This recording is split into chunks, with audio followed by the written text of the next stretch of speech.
check it out. This is Siryn from the Marvel Legends, the Bonebreaker Build-A-Figure wave. And yes, the figure is out already. What a surprise.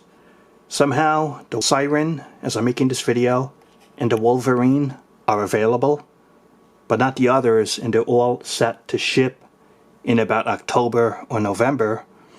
But here I am in May, reviewing this figure. So let's check it out. First, it has, this is the Bonebreaker Build-A-Figure part. The tank treads, you know, there is no little ball or way to move it. And this is the only section here. But you can see the scale, for example, of how wide, you know, the length of it, how big this figure is going to be. Probably it's going to reach about here with the head and stuff. But, so you see the indication of what you're going to get if you decide to build this figure, which will be 6 parts. And this is the left side of the tank body.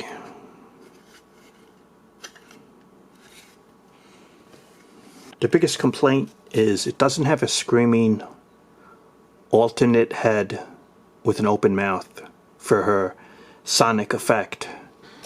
But the hair sculpt is like she is flying in terms of the design.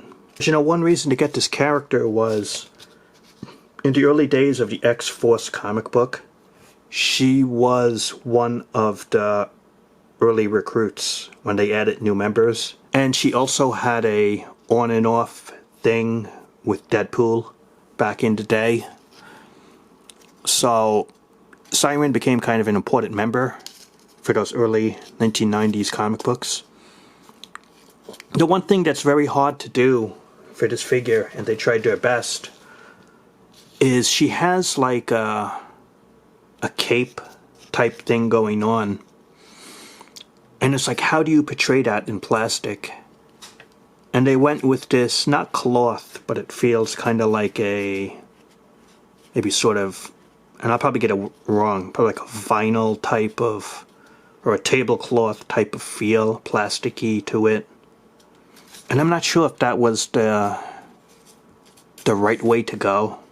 Maybe, I don't know, maybe you could have done like just a plastic piece, or maybe 2 different designs. But then people would complain, you know, you have a plastic piece that doesn't move. So maybe you could have gave 2 different plastic designs, but then people would complain. And then you put this, but it just doesn't, I don't know, I don't think it too well, especially in terms of posability. Well, because you could see this is the underside and this is the top. You could see very distinct differences. So it's like, how do you pose it, like, properly? What are you going to go with? And eventually this will tear, this will rip apart. Just eventually. It's just, especially around here, where it hooks in. Again, the basic body mold. It's all painted in terms of the detailing. It's not sculpted in. It's all just painted from the basic body. And you got this, I don't know if it's new, this kind of gripish hand, and you got a fist. But you got the swap out parts, so you could do 2 hands or 2 grippers, like. And I do like the, you see, it's like a darkish green look to it. I do like that. I have to check the comics, but this is very orange. It's not red. And I think in the comics it is orange, but, you know, I have to look just for the detailing. Is it really red sometimes? Is it orange? Because this is straight orange. It would have been nice if they would have, I guess, added a little shading.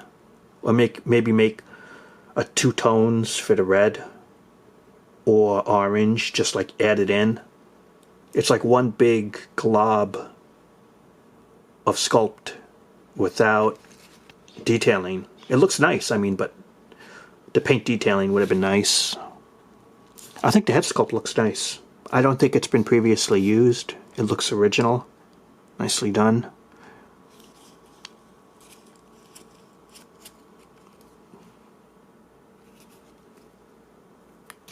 And the head, go up, down, turn that to the sides. Ball jointed shoulders, can go up or down to the sides. Has the double articulated elbow. And guess what? It is pinless. So you do have that. And thankfully, it is becoming the new thing, the pinless stuff. I don't see how anyone could complain about pinless. Makes it better. Upper torso.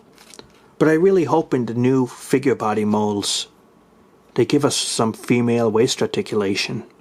I shown the old Toy Biz stuff had waist articulation for the females, and you know, it could just use that. It could use that. The ball jointed, no problem with the hips or the thighs. You got the double knee articulation is very nice. Nothing here, but you got right at the ankles, to the sides, and you got the up and down here. So pretty much standard female body mold, but they used the pinless for the knees, the pinless for the elbows. Very nice additions. The head sculpt was very nice. People probably do want the screaming effect, which they will probably do in a future release. This is kind of weird in terms of you might like it, you might not. It's like, what could you do? It's pretty tough to figure out which way they should have went in terms of this. But it's okay. And it's much needed for the X-Force team. And it's like, guys, if Hasbro's watching, give us Feral. I know Feral is not popular. I know that character did not last in the books. But the original X-Force team, she is the last member to complete X-Force. And it's missing. So we as collectors just need that Feral action figure to complete the X-Force team. And there's not too many teams really that are really complete in terms of Marvel stuff. So just give us that figure and we'll be good to go. So that's Siryn. I think it's a pretty good addition. I think it's a worthy pickup. First time in the line, 6-inch scale. And that's the review. Thanks for watching. Talk to you later.